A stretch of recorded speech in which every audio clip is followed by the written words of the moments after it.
here. I don't want to waste too much of your time, but I do need to give out some specific instructions. I know we've had a lot of people reaching out saying, Mason, how do I get my team broken down? Blah, blah, blah. Of course, step one, go sign up for flockfantasy.com. Almost said Underdog Fantasy. Use promo code FLOCK with a Mother Flocker tier purchase. Then at that point, you're eligible for your Dynasty team to get broken down by yours truly. And I want to make sure we're getting to everybody's team. You can find that link in the comment section, in the description, in the live chat, as always. But once that is done, of course, you're going to need to be a member of our Discord. So just go hit the Discord link at the very top of the website. And then once you are taken over to Discord, you are not initially going to see the roster submission tab that we have here.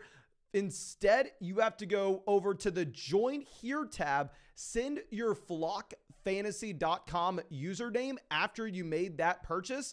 Then at that point, we will go ahead and we will open up that roster submissions tab where then you are able to see it and you are able to send your team there. So I hope that gives some more clarity. I know we had a couple questions with people wanting to know exactly how to do this, but that should be about it for the breakdown. Now, of course, not only will you get your team broken down on flockfantasy.com, get my Dynasty rankings, get the Dynasty rankings of all your favorite creators, exclusive articles, exclusive videos, live streams, the whole 9 yards. You already know it. Let's go ahead and let's start diving into some of these teams. A first one coming out from Wolf Guy. Thank you, my friend. 10 teams start, 10 half point PPR, took second place the last 2 years. So obviously, I mean, the skill in fantasy football comes down to making sure you're able to go through, you're able to put out a good team every single season. You can get to the playoffs and preferably get a bye. But then once we get to the playoffs, at that point, you really don't have a lot of control. You're looking at a small sample, something that's going to be hard to guarantee you're winning. So if you're consistently getting to the championship, I mean, that's a phenomenal situation to be in. Pulling up the team here, if we are going to be looking at the league settings, first off, it's a 10-team league where we are going to be starting 1 quarterback, 2 running backs, 3 wide receivers, a tight end, 2 flex spots, and a super flex. So if my napkin math is right, we are starting 10 total players in the 10-team league, not looking at kicker, don't care about kicker. Balanced format, but obviously in a 10-team league, especially super flex, we do need to be making some adjustments, knowing that every team's going to be able to come away with some quarterback depth. You're always going to be able to find a starter. You can always go out there and get Mac Jones, Ryan Tannehill for extremely cheap, but what you can't easily get are the elite cornerstone assets to build around for a very long time. So if we look at this quarterback room, started off with Trevor Lawrence and then followed up with Joe Burrow, we have 2 top 6 assets in Dynasty Fantasy Football. You have 2 players that give you an incredibly high floor and ceiling for a very long time. It's the perfect situation to be in. We already see that we have a couple stacks here with Joe Burrow, T. Higgins, Jamar Chase, all in the same team. So quarterback, we're already getting the sense, okay, this is obnoxious. We have Russell Wilson as QB3. I like Russell Wilson a lot as a quarterback 3, if I'm going to be honest with you. I mean, obviously, if he was QB1 last year, you're probably not in a good situation. But QB3, I like it. Geno Smith, quarterback 4. I mean, if we were in a situation where it was a 12-team Superflex league, I'd say, okay, let's go through, let's sell Geno Smith, let's see what we can get. But keep in mind, 10-team Superflex league. It's going to be a lot easier for everybody in your league to go out there and grab that quarterback that's in the Geno Smith tier, finding a quarterback that's a guaranteed starter, but maybe has a cap ceiling overall. So you're not going to get a ton of value for Geno. I'd still, of course, explore selling him. I mean, you have 3 quarterbacks locked into starting jobs for the next 5 seasons. Geno Smith's doing nothing here, but we don't have to, just because I don't think we're going to get a ton in return. Now, going over to running back, we're definitely built around a few older names. We have Derrick Henry, Dalvin Cook in the starting lineup. Going down to the bench, we have Ezekiel Elliott, Kareem Hunt, Jamal Williams, David Montgomery. So the majority of our running backs were drafted in 2017 or before. Jamal Williams, 2017 running back. Kareem Hunt, 2017 running back. Ezekiel Elliott, 2016 running back. Derrick Henry, 2016 running back. Dalvin Cook, 2017 running back. The only guy that wasn't is really David Montgomery, drafted in 2019, goes to Detroit to fill in for that Jamal Williams role. So overall, this is a team that I'm confident we will have enough production at the running back position this upcoming season. But at the same time, next year, It's going to be ugly. Derrick Henry's 29 now, so next season in 2024, he'll be a 30-year-old player. Dalvin Cook will almost certainly be a cut candidate. Kareem Hunt, we don't even know if he's going to be on a roster. Zeke, we don't know where he's going to be. Jamal Williams will be another year older. This position's going to be hideous in 2024. I think if we are looking to contend this season, we are fine with where we currently sit, especially knowing the depth that we have. Even if we have one of those veteran running backs such as Dalvin Cook getting injured or no longer being relevant, then we can go through and backfill with the David Montgomery with a Jamal Williams level player. So because we have the depth, we should be fine this season, but we're falling off a cliff soon at running back. Now, does it matter? The answer is no, because we've already established that we are absurdly elite at QB with Joe Burrow, Trevor Lawrence. We have 2 first-round starter picks there. And if we go over to the wide receiver position, we are built around Justin Jefferson, Jamar Chase, 2 first-round starter picks. This is a 10-team league, and we have 4 out of the top 10 players in Dynasty on it. We have 40% of the first-round starter picks on one roster. You are in a phenomenal situation to be able to go through and address the running back position for quite some time. Now, if we go over to the depth of this wide receiver room, what am I supposed to say? We have T. Higgins for that double stack with the Cincinnati Bengals. T. Higgins drafted in 2020, still incredibly young, an elite asset for both short-term and long-term dynasty value in my mind. We have Michael Pittman, drafted in 2020 as well. He stayed 4 years at USC, so a little bit older, but still an ascending player. Mike Williams, the one veteran piece, but if we go down to the bench here, don't have a lot of wide receiver depth, but does it matter? Not really. We're still sitting pretty, especially looking at how shallow this bench is. Like if we're going through and looking at the worst player on this bench, the worst player is Zamir White, or maybe Hassan Haskins. The worst guys are Zamir White, Hassan Haskins. Like this isn't a super deep dynasty format, so I would feel comfortable with some of the players that we may actually be able to get off the waiver wire as we go through the course of the season. Going over to tight end, we have arguably either the tight end 1, 2, or 3 in Dynasty Fantasy Football with Mark Andrews. So we are absurdly elite at quarterback, at wide receiver, at tight end. Our running back long-term value, non-existent. 2024 running back's going to be a dumpster fire, but it should be enough to get us by in 2023. So if we're coming up with immediate plans, if we're going over to the rookie picks that we have and we really have nothing, I am not stressing. I think that we are going to be in a fine situation, especially with the shallow bench where we're possibly going to be able to go through and actually get someone off the waiver wire through the course of the year. I think we sit on our hands, go through, most likely win this season. We have 4 out of the top 10 startup picks in Dynasty. I would say that we are probably the favorites for this year. And then next offseason, then at that point, that's when we start addressing the running back position. We'll have a first-round pick then. Maybe, just maybe, if we really need to, we'll sell one of the elite level wide receivers. We'll move off of Jamar Chase, and in return, we'll get CeeDee Lamb and a running back we feel comfortable about starting for the long term. Maybe that's something that we're looking to do then, but I don't feel the need to do so today just because we have enough running back production to get by this season. And I don't want to be trading one guy for 2 players whenever we're looking at a shallower league and it's going to be difficult to come up with that roster spot. And I'd rather have the flexibility to play around on the waiver wire. So overall, it's a phenomenal team. It's very difficult for me to say anything. Like I said, it's obnoxiously good. The only thing that I would advise, and I know it's much easier said than done because this is a 10-team league, is if we could sell Geno Smith and get a running back upgrade in return, I would really like it. I would probably go through and package together Geno Smith and say Dalvin Cook and try to come up with a running back that we feel a little bit more comfortable about for the long term. Now, of course, This is going to be a super flex league, so maybe, just maybe, we can go up and we can get to that tier of someone like Tony Pollard. I think that'd be a fine scenario. In that way, we actually have some kind of running back production to lean on for 2024. It's going to be difficult because not that many teams in a 10-team super flex league are dying to come in and bring in someone like Geno Smith. If you really need to bring in someone like Geno Smith in a 10-team super flex league, you're probably not going to be competitive in the first place, but overall, phenomenal team. I truly wish I could say more about this, my man, but this is better than 99% of my own Dynasty teams. So if anything, you should be trying to give me some advice on what I should be doing.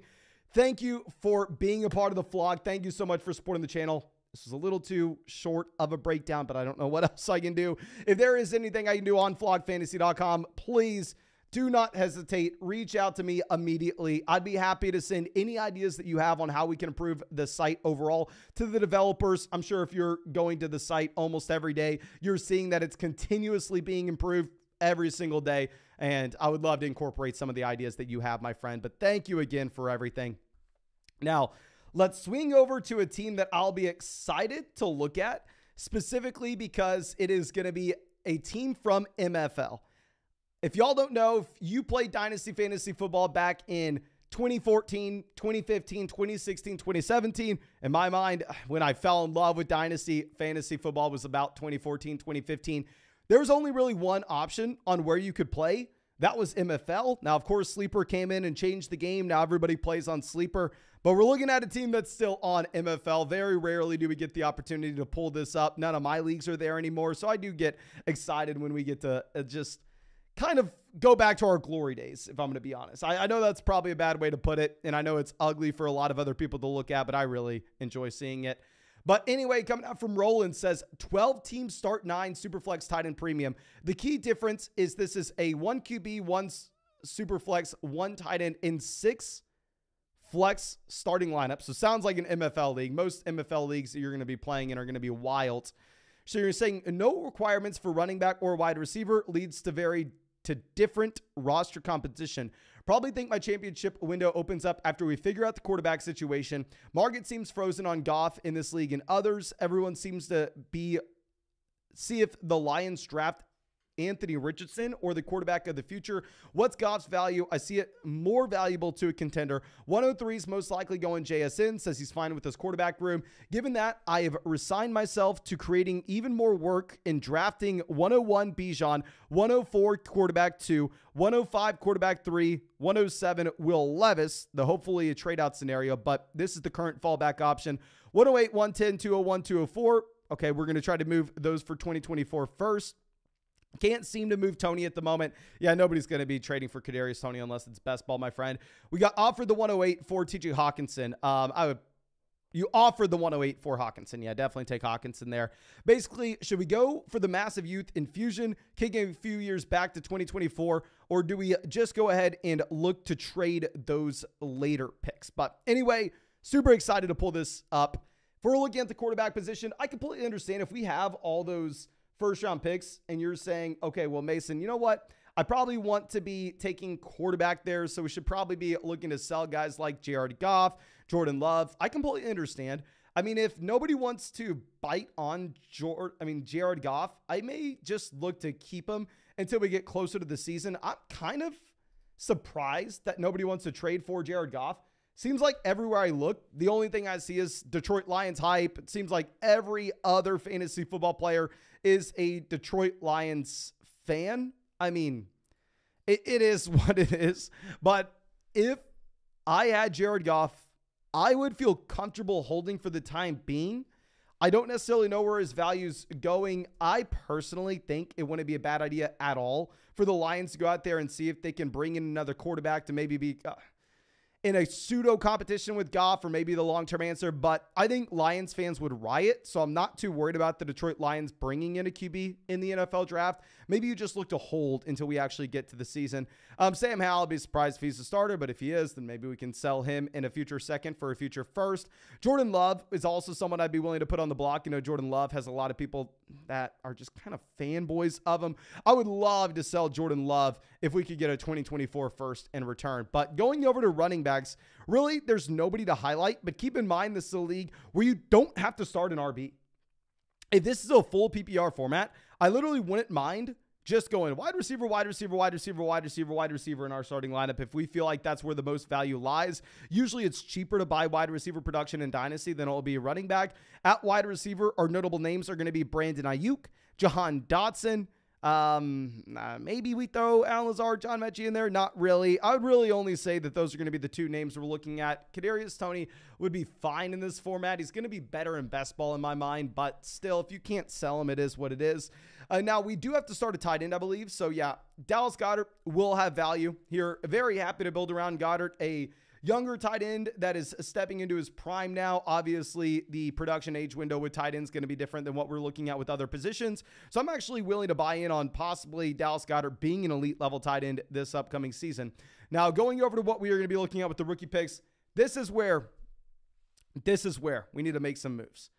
101, completely fine if we decided to go Bijan Robinson, but to be honest with you, specifically because we don't have to start a running back, and our entire starting lineup is only composed of flex spots, if we could sell Bijan Robinson in this format for a wide receiver that we think maybe is just a little more of a guaranteed thing that we've already seen the production from, I wouldn't mind going through in a full PPR format, selling the 101 for CeeDee Lamb here. Keep in mind, this is a league where you have 6 flex spots. You have to start 0 running backs and 0 wide receivers. You start whoever you want. So if we could pivot off of that 101 and maybe get CeeDee Lamb, or maybe sell the 101, a 2nd round pick and a 3rd round pick, and go get Justin Jefferson and go get Jamar Chase, I would encourage looking into a move like that, specifically in this league, even though I do love Bijan Robinson. Hook 'em horns, of course. 104, 105, like you said, you're most likely going to be able to grab 2 quarterbacks here. The team at 3 said they're going to go Jackson Smith and Jigba, and if that's the case, then hell, we'll grab whatever 2 quarterbacks fall to us. If we come away with, say, CJ Stroud, Anthony Richardson, I'll be in a happy spot. Even if we already have Jared Goff, Jordan Love, to be honest with you, I mean, bringing in all 4 of those QBs and then finding ourselves in a position where we just kind of let the rookies do their thing, see who breaks out, see who doesn't, and then look to sell one of the guys later on, I'm fine with that. Even if we were to get Will Levis falling to us at the 107. In my mind, if Levis were to fall to us, even in this format, where I completely understand, maybe you want to put yourself in a position where you're able to go through and you're able to have some balanced depth at wide receiver, it doesn't really matter. Like, in my mind, Will Levis, if he's a top 10 NFL draft pick, he's going to be so much better of an option, knowing that he has rushing upside and that job security than what we'd be looking elsewhere, that even if it maybe isn't the most ideal thing in the world, I would rather just go ahead, grab Will Levis and really revamp this quarterback room. Play it patient, because if you're saying you're not worried about this team until 2024, who the hell cares if we're rolling into the season and we have 4 or 5 starting quarterbacks on our team? We're eventually going to be able to get value for them. Hopefully, those quarterbacks gain value going into year 2. If it would be different if this was a team that felt like we were going to be contending in 2023. But looking at the roster, looking at how we are just going to get so much youth loaded up here, I would actually rather just play for 2024, or at least have those initial plans.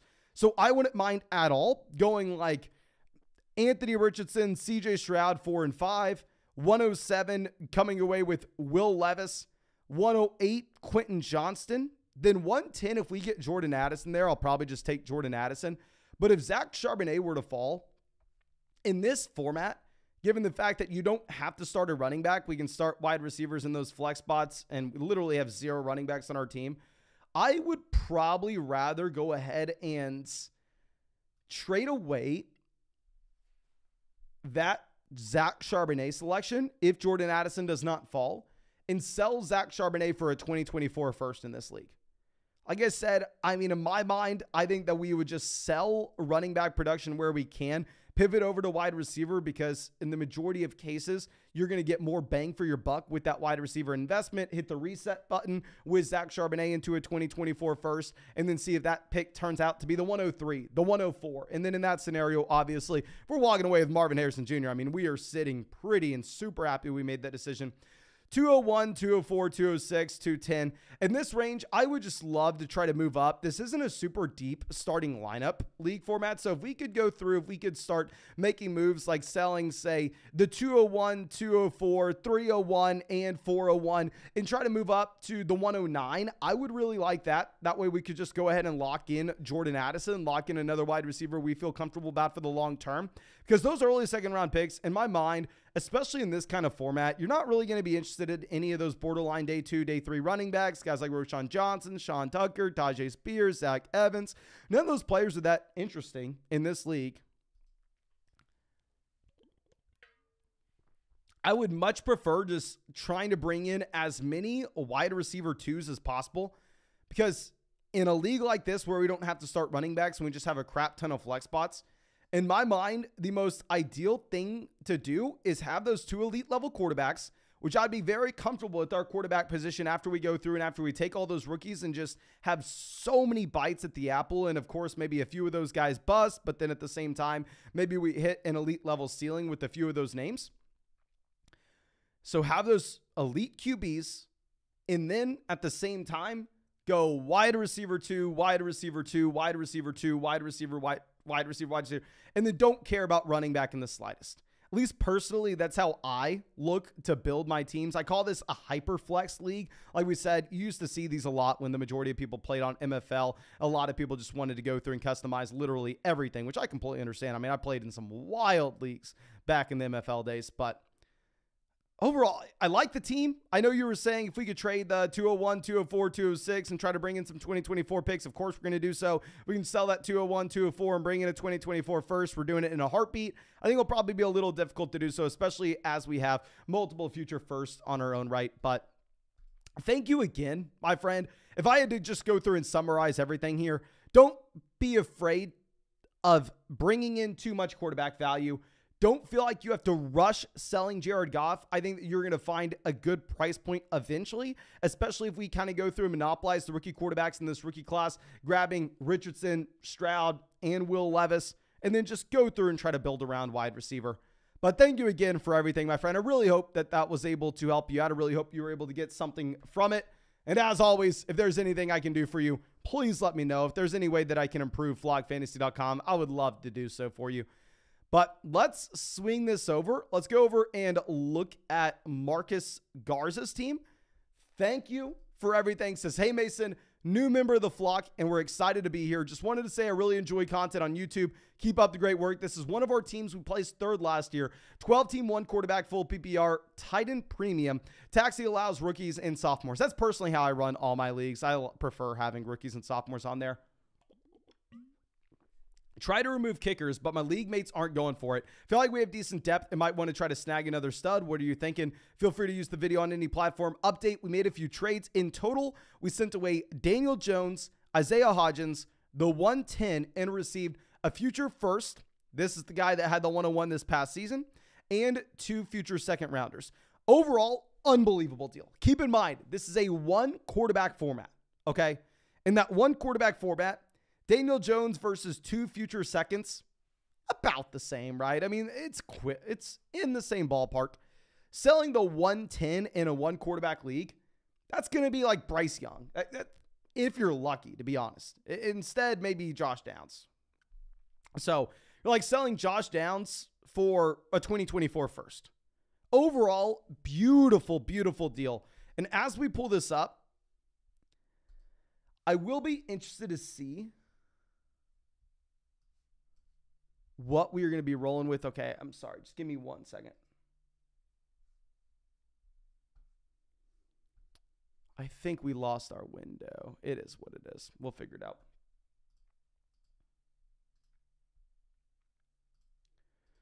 Okay. So the team that now at quarterback, we have Aaron Rodgers in the starting lineup, which obviously isn't great, but We have Russell Wilson. We have Deshaun Watson. So literally Daniel Jones was nothing for us here. Deshaun Watson will be QB1. I think Deshaun Watson is going to be an elite level quarterback. Obviously, it wasn't great this past season. We only had a 6-game sample. I think that he will improve now that he has an entire offseason to learn the Cleveland Browns offense, to really get acclimated there. So quarterback situation, completely fine with the combo of Watson, Wilson, Aaron Rodgers in a one quarterback format. And to be honest with you, I probably would have looked to do the same thing. I think you had to sell one of these quarterbacks, just given the fact that we don't have to be rostering 4 of them in that one QB league with the shallow bench. Going over to running back, we have Saquon Barkley, Breece Hall, let's go through the rest of this. Kenneth Walker. I mean, this is a ridiculous team. DeAndre Swift, even if I'm not a massive DeAndre Swift fan at this point, with the addition of David Montgomery, I mean, you're still in a phenomenal situation where Breece Hall, arguably a top 3 dynasty running back. Kenneth Walker, arguably a top 3 dynasty running back. Saquon Barkley, arguably a top 5 dynasty running back. So we have 3 top 5 running backs in dynasty. We have DeAndre Swift as our running back 4, just as a depth piece. It's a 12-team league, obnoxious. AJ Brown, Garrett Wilson at wide receiver, Drake London, who I don't know if you read the article that I recently put out on flockfantasy.com, but we went through and essentially laid out the reasons why Drake London is a truly elite level wide receiver, and we just need to see the offense change in Atlanta. Super excited about London. So I think that we have, 2 top 5 wide receivers in dynasty with AJ Brown, Garrett Wilson, another wide receiver 1 with Drake London. So we have 3 wide receiver 1s here. We have the depth of guys like Bateman, Jahan Dotson, Deontay Johnson, and Chris Godwin. We have so much depth on this team. We have Cole Kmet at tight end. Going down to the bench, we have Njoku, Greg Dulcich. In my mind, the clear move, right, is to go through and try to upgrade at tight ends. I mean, I like David Njoku, if I'll be honest with you. But specifically, when we have this much talent, when we have Swift, Deontay Johnson, Rashad Bateman, Jahan Dotson, all on the bench, I would love to go through the option of possibly selling David Njoku and one of these wide receivers and getting Dallas Goedert. If we could sell David Njoku and Jahan Dotson and go get Dallas Goedert, I would love it. If we could sell David Njoku and Deontay Johnson, that's probably not happening. But if we can sell David Njoku and Chris Godwin and go get Dallas Goedert, with this team in particular, I think it makes so much sense. And of course, we'd rather sell Cole Kmet than David Njoku, but I think it's going to be harder to get that return for Kmet. But it is what it is. Kicker, we don't really need to talk about. Overall, this is a phenomenal team. So this 110 pick, if we think about what it would have been, it would have been hideous. Let me go ahead and let me pull up my one quarterback rookie rankings on flockfantasy.com. Of course, we have the one quarterback rankings and Superflex rankings up there, but let's look at the difference in my rankings. We'll just look at the top 10 rookie rankings that I have. Okay. Between Superflex and one quarterback and looking at the player that you're going to be getting in this range. Okay, so if we're going to go through, let's add in my rankings so we can sort by myself. So this will be our top 10 overall rankings. We switch it to rookie rankings. So at pick 10, you're going to be looking at Zach Charbonnet, possibly Jordan Addison falls to you, possibly Quentin Johnston. But anyway, you're going to be in the range where you are getting one of these 3 players. If we head over to a 1 QB format here with these rankings, 10, you're going to be trying to get one of the quarterbacks. Even if you decided not to do that, I mean, it's Zay Flowers, Jalen. It's disgusting. Like, you really don't want to be in the position where we're having to go through and make that selection at pick 10 in a 1 QB format. So the fact that we were able to sell that, not only for a 2024 first, but at the same time for the 2024 first, the team that earned the 101 this past season, just a beautiful situation to be in.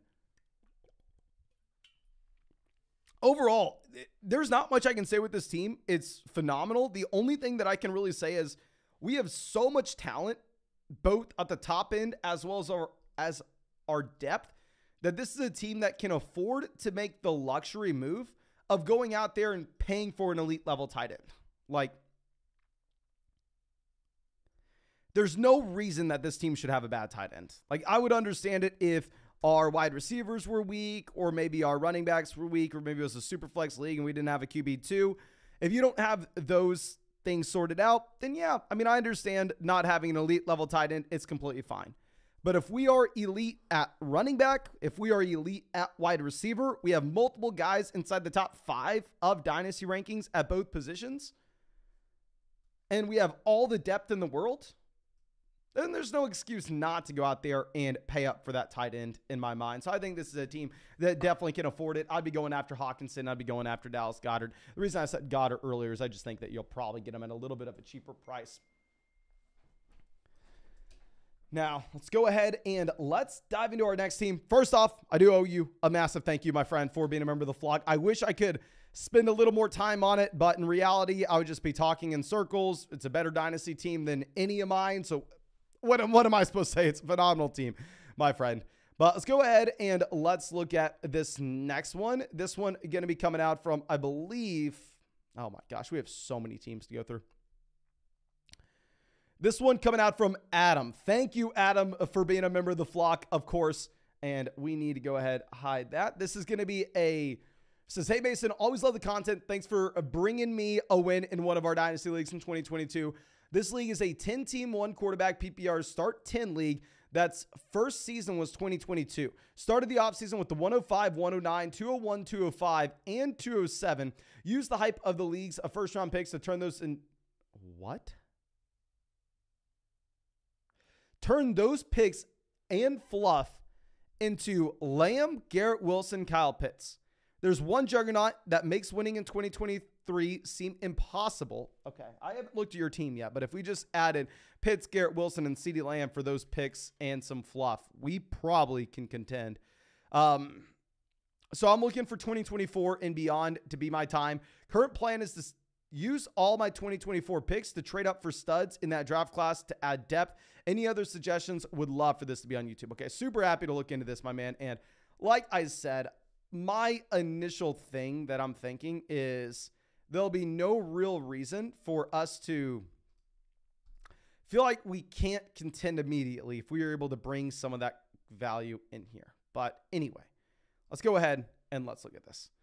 So this will be a league where at quarterback, we have Justin Fields. Scroll down. It's going to be a 1 QB league. So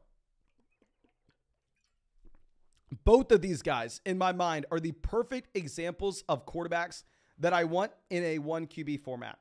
Having Justin Fields, having Kyler Murray, in my mind, is exactly what we're looking for, specifically because these are going to be quarterbacks that, in my mind, haven't necessarily proven that they can be 10-year starters in the NFL. I don't necessarily think that Justin Fields and Kyler Murray have proven to be phenomenal real-life NFL quarterbacks. So I don't necessarily want to project them out and say, okay, they're super safe for the long term. Their floor is incredibly high. I don't think they're Justin Herbert. I don't think they're Trevor Lawrence. I don't think that they're Joe Burrow. I don't think they've proven much from a real-life standpoint. But with that being said, from a fantasy football perspective, they've proven they are elite level options. They've proven that they have an incredibly high ceiling, that they can almost make anything work. So in my mind, where do I want a player like that? Where do I want someone that has the highest ceiling you're going to find? Because I think Justin Fields, with his rushing upside, if he repeats what he did last year running the football, and this is a team that builds around him, I think it's a possibility he could be the quarterback 1 overall in fantasy.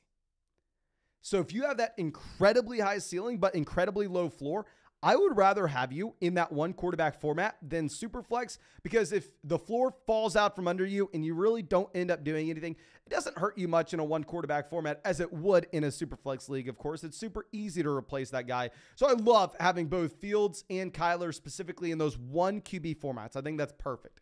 Now going over to running back, we're rolling with Breece Hall, top 3 Dynasty running back. Tyler Algier is honestly someone at this point I thought I was going to be fading. If y'all remember, we had a video the very end of last season, like when Tyler Algier, Dameon Pierce were coming off extremely hot stretches, and we said, okay, yeah, it's been fun for these guys as rookies, but let's look historically. Historically, these players don't necessarily have long-term job security if they're day 3 NFL draft picks. So let's go sell Dameon Pierce when we can and get a 2023 first. Go sell him for the 107. Go sell Tyler Algier for a 2023 first. Go sell him for the 110, and we'll bring in Zach Charbonnet. But I feel like people have almost gone to the other end of the spectrum where now everybody is of the opinion, okay, that these running backs are for sure going to get replaced. They're for sure garbage, which no, I mean, Tyler Algier showed he has strong things on his profile, at least at the end of this past season. So I actually like having Tyler Algier as like a running back 3 in Dynasty. I mean, looking at the rest of this running back depth, we have none. Now, we have a crap ton of 2024 first. So I think that we are going to be in a pretty good situation in terms of what we are doing next year and addressing the running back position. I mean, with this team, we have 4 2024 first and 3 2024 seconds. So honestly, maybe you were right about this team looking like a long-term build and a long-term approach. And if that were to be the case, if Tyler Algier ends up finding success, I would not mind at all for us to move off of him for a 2024 first. But it has to be the right price point. Right now, I honestly think maybe he's a little bit disrespected. Garrett Wilson, A.J. Brown, CeeDee Lamb, phenomenal players to build around. One thing that I would not mind doing, even though we have Justin Fields, I'm less inclined to do it because we have Justin Fields, but especially if we're playing for 2024 here, DJ Moore is a sell in my mind. I don't know if you read the article I wrote on flogfantasy.com going through projecting out the Chicago Bears to be the most improved passing offense in the NFL, improving by roughly 30%, and DJ Moore to have the highest target share in the NFL, roughly about 30%. And then DJ Moore ranks about wide receiver 29 in terms of receiving yards per game if that happens. The Chicago Bears passing offense was the worst in modern history this past year. Now, just because they were the worst in the NFL since 2009 this past season, that doesn't guarantee they'll be the worst passing offense in the NFL this upcoming year. Like I said, I think they'll be the most improved. I think they've done great. They've had great moves this offseason. But they can still be by far and away the most improved offense in the NFL and still be very bad from a passing volume perspective. I think a lot of people are very excited about DJ Moore because they don't really understand the volume that he's going to have in that situation. And if this team's playing for 2024, I wouldn't mind seeing if we could go through and sell DJ Moore and get a return, get a younger wide receiver that we would prefer. Like I would love to sell DJ Moore for Quentin Johnston. I would love to sell DJ Moore for Jordan Addison. And I've seen some of those deals happening as of late. Elijah Moore going to be a hold for me. Love the move that he had to Cleveland. I honestly did not expect that to be so good for Elijah Moore. Bateman, I mean, a really wide range of outcomes. He was a decent wide receiver prospect, but really don't know what he's going to be. Flashed before the injury this past year. Probably best to just hold Rashad Bateman at this point. And then going over to Kyle Pitts. Kyle Pitts, I don't know if you read our article about Drake London recently on flogfantasy.com, but similar for Pitts, in my mind, the Atlanta Falcons offense was honestly kind of quietly horrible last year. Like you had the Chicago Bears as the worst passing offense in modern history. So kind of overshadowed how bad the Atlanta Falcons were. But over the past decade, there have only been 2 passing offenses that were worse than the Atlanta Falcons in 2022. One of them was the same year in the Chicago Bears. So it overshadowed it. But this Atlanta Falcons passing offense was horrible. But despite it being that bad, similar to the Chicago Bears, they'll probably improve a lot this next season. And if we're looking at the market share numbers we had for Drake London and Kyle Pitts and how they dominated in that horrendous offense, I'm very confident in saying if that offense does get better as the years progress, that these players can continue to get better and better and better. And the big difference between the two, between like Kyle Pitts, DJ Moore, guys that are both playing in offenses that were train wrecks last year, but that are going to continuously get better as we go through their careers, is DJ Moore was drafted in 2018. He was incredibly young coming out of Maryland. He was drafted at like 20 years old. So yes, he's still young-ish for being a wide receiver drafted in 2018, but he's kind of on the decline in his career at this point. It's not like DJ Moore is going to continue to get better as a player. Kyle Pitts is younger than Zay Flowers. Kyle Pitts is still incredibly young. So with Kyle Pitts, if that offense does continuously get better as he does as well, 2024, 2025 could be the tight end 1 overall in fantasy. That's in the range of outcomes. Whereas 2024, 2025, if you're expecting the Chicago Bears to continuously get better and better and better, then at that point, DJ Moore's in year like 7, in year 8 of his NFL career. At that point, it's a little more difficult to be bullish on DJ Moore, just given the way that their age curves line up with how the production should be in their respective offenses. So I'm actually fine going all in on Kyle Pitts. If you're looking at that long-term approach, I think you can make an argument, given his talent profile, he's still the tight end 1 overall in Dynasty. So first off, congrats on the phenomenal moves that we were able to make to go out there and secure guys like Garrett Wilson, CeeDee Lamb, etc. I don't necessarily think that we need to be going through and making any moves from here outside of possibly looking to sell DJ Moore. And yeah, you're right. Given all the 2024 draft capital that we have, I think you are in a fine position to go through and say that we probably won't contend this season if there's another juggernaut in the league, but 2024 is going to be our year. And once we get around to 2024, I would say probably the best thing for us to do is stay flexible, continue to take best player available. I feel like this team doesn't have too many needs, and just go out there and get those studs because we already have a phenomenal roster. Adding 4 borderline first-round picks isn't going to do much, but if we could earn top 3 first next year, I would love that. Love that. Okay. So I think that should be about it for that team. Again, thank you so much, my friend, for being a member of the flock and supporting the channel. I really do appreciate it. Let me see how many teams we've done. We've done 1, 2, 3, 4. So we've done about 10 minutes on each team. So let's see. Can we get some more in here? My voice is just starting to hurt. Yeah, we have to get a couple more going. Okay. So my voice is hurting, but we'll power through it. We'll go through Obi-Wan Kenobi's team here. Is that how you spell Obi-Wan Kenobi? And am I just being obnoxious with how I am reading that? But anyway, thank you, my friend. Says, Mason, thanks for always putting out great and updated content.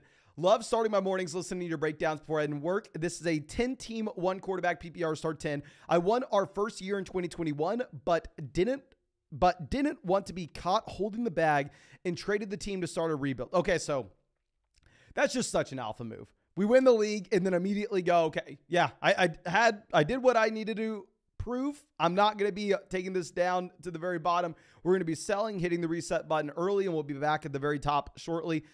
So I admit I probably went overboard with trading the vets for picks. I'm looking at advice on how to compete in 2024 onward. Thanks so much, and we'd love for this to be on YouTube. Thank you so much, my man, for being a member of the flock and listening to all the videos on the way to work. I mean, I can't tell you, I can't illustrate enough. I mean, in my own life, I listen to an obnoxious amount of YouTube videos. Like, I have YouTube Premium. In my mind, it's the best thing ever. You don't have to listen to ads, and you can play it in the background. So I am always trying to find good YouTube videos to listen to. So I truly appreciate that you classify as that and you're willing to listen to us all the time, my friend. But anyway, let's go into this. So it's a team that initially, as you pull it up, you see, okay, we have some elite level pieces to build around. We also have a lot of junk, but we have the pieces to make it work. Jalen Hurts at quarterback. You can make a strong argument that from a redraft perspective, Jalen Hurts is the quarterback 1. Obviously, in Dynasty, you're still going to prefer someone like Mahomes that has that longevity, where Jalen Hurts, given the fact that a lot of his ability relies on athleticism, maybe he doesn't hold up like Mahomes, but still a phenomenal asset to build around in the long term. Really have no backup quarterback here, but honestly, it doesn't matter too much. This is a 1-quarterback league. Who cares? And we also have some rookie picks we can be playing with. Maybe 202, we get one of those top 4 quarterbacks making it to us. We can take Will Levis, 202, and we can be completely fine there. Going over to running back, you'll see in the starting lineup, yeah, we have trash. I mean, we don't have any running back on this team. I mean, literally the best running back that we have is, I don't even know. Who would it be? Who's the best running back on this team? Is it Isaiah Spiller? I don't know. Okay, we have nobody at running back, but it doesn't really matter because going down to the very bottom, we will see with these picks, we have the 101, the 102, the 104, the 106, a couple second rounders. So we are getting in Bijan Robinson, and then we are going to be able to continue to go through and address running back depth. I don't even want to get into the 2024, 2025 picks just yet. That just makes this team obnoxiously good. Going over to wide receiver, we have CeeDee Lamb, Jameson Williams, Drake London to build around. Obviously, everybody loves Lamb. CeeDee Lamb, the wide receiver 3 in Dynasty at the moment for almost everybody, only behind Jefferson and Chase. Drake London, I mean, I know we've talked about this a lot, but I would encourage you, if you own Drake London or are thinking about it, go read the article that we have on flockfantasy.com about him. I mean, we did some in-depth research with London. I love the man. I mean, I think that long-term, he is going to be a top 10 wide receiver easily, and I'm completely fine investing into him at his price in Dynasty. Jameson Williams, in my mind, is a significantly worse prospect than Drake London was. With Jameson Williams as well, didn't really prove anything in year one. It seems like everybody and their mother is a Detroit Lions fan at this point, and everybody is trying to go through and be the biggest Lions fan they can. Like, it's like, how much are you going to hype up the Lions? I'll hype them up more. How much you? No. Same thing with Jameson Williams. He falls in that bucket. I feel like people are getting aggressive with their Jameson Williams takes. I didn't love him as a prospect, if I'm going to be honest. I think that he can be a good real-life NFL wide receiver with the speed that he brings and how he'll open up things for the running game as well as Amon-Ra St. Brown to operate underneath. But I don't necessarily think this is a player that's going to translate that skill set to a fantasy football perspective. He's never really commanded volume anywhere he's been. Like, if you're looking at his market share numbers at Alabama, he's a junior and they capped off at like 31, 32%. John Mechie was in the same range while he was actually playing in that offense. Going down to the bench, we don't have anybody at wide receiver, but we have all the rookie picks in the world. We're going to be able to make things work. I mean, if there was anybody that I would say that we could possibly look to sell with this team, it would be Jameson Williams, but because we have to start 3 wide receivers and we have 3 flex spots at the same time, I mean, we are in a position where wide receivers king in this format, especially having wide receiver depth. So if you think Jameson Williams will expand into being a wide receiver 2 in fantasy, like being the wide receiver 13, wide receiver 15, then hold him. Personally, I'm not the biggest Jameson guy. If I could sell him for like Quentin Johnston, if I could sell him for Jordan Addison, I probably would. Kyle Pitts, we just talked about him, possibly the tight end 1 overall in Dynasty. And if you're looking at Drake London, Kyle Pitts on the same roster, I think both of these players are truly elites. They just need a much better offense. If we get a much better offense for Drake London, for Kyle Pitts, I think we could see both of these guys explode. Now, of course, the thing is, does it happen? I don't necessarily know, but we will see. We will find out together. And I definitely like having Kyle Pitts on a long-term build like this. I think he's a cornerstone asset that we can build around. This is where things get interesting. Okay. 101, 102, 104, 106, 202, 207, 209. Not only do we have all those picks, 3 2024 first, 3 2025 first.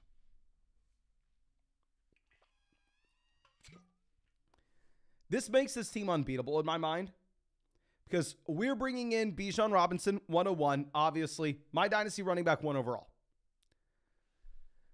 After that 102, I probably plan on going Jackson Smith and Jigba, even though this is a league where obviously we really would like Jahmyr Gibbs. I mean, I'd really like Jahmyr Gibbs. If he goes to Miami or something, sure, take him at 2. We need a running back 2, but we are in a situation where I don't necessarily think we need to pay up for it because this is a wide receiver premium format, as we discussed. You can start up to 6 of them.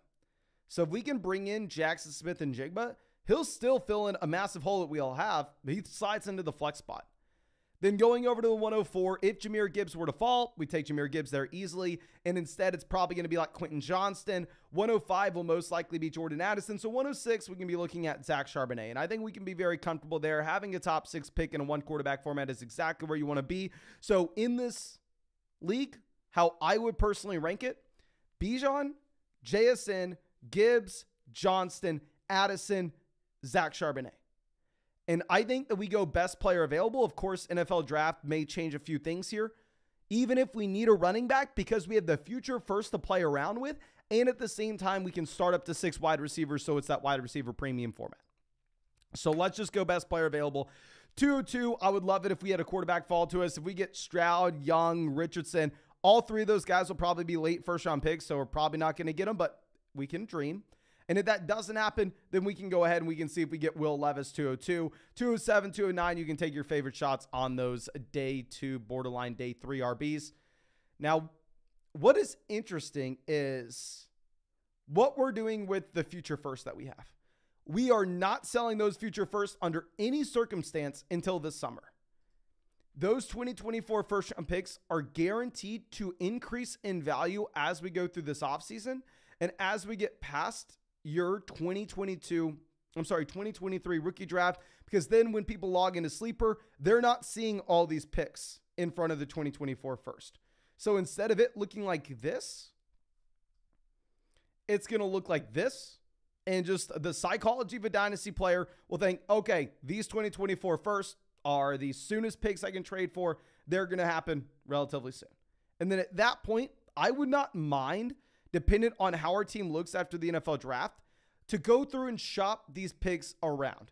Don't have to trade them, but this is a team that is good enough where I have, keep in mind, after we bring in those rookies, I have no hesitation in saying if we're able to trade a 2024 first and 2024 second, go get Travis Etienne and pair up Bijan Robinson, Travis Etienne, and then have all that wide receiver depth coming in as well in the flex spots, that this team will probably not only contend this next season, but possibly be the favorite in your league, and you will still have a ridiculous amount of picks to play around with in future seasons, giving us a ton of flexibility.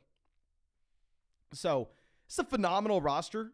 I think that because it's so well built top to bottom, it's one of the very few teams where I'd be fine advocating to sell one of those future first, even if it is your own, to go out there and fill out a few of the holes that we need, but I'm not doing so until this summer. Sit on the picks. They're gold. They're going to continue to increase in value until then.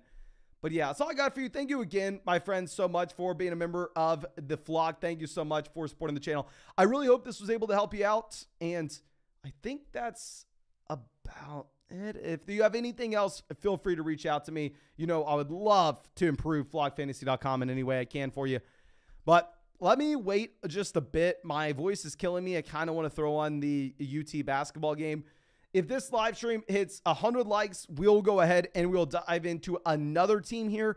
If y'all want us to save our voice, if y'all want to wait until tomorrow for us to get through more of these teams, it's going to be completely fine. But if you want to see us break down another team, drop a like on this bad boy. I think we need about 20 of them. We'll give it a little time. How many of these did we do? We did 5 today. Okay. Okay, so we'd be on Jackson's team. Okay. Alex says, would you trade Trey Lance in the 102 for Trevor Lawrence in a 10-team Superflex league? Hell yes, I would. You know I love Trey Lance, but yeah, I'll trade Trey Lance in the 102 for Trevor Lawrence, especially in a 10-team league where the only thing that matters is going through and trying to get the highest ceiling we possibly can. Okay, so it looks like we are not hitting 100 likes on the stream. But anyway, thank you so much for hanging out with us. I truly do appreciate you. Really hope you have a great Sunday. And of course, as always, if you want to get your team broken down by yours truly, if you want to get access to all your favorite Dynasty creators' rankings, both for 2023 and Dynasty, articles, live streams, videos, etc., flockfantasy.com, you can get all that. But thank you for everything. Really hope you have a great day, and really hope you get to see you with the video tomorrow.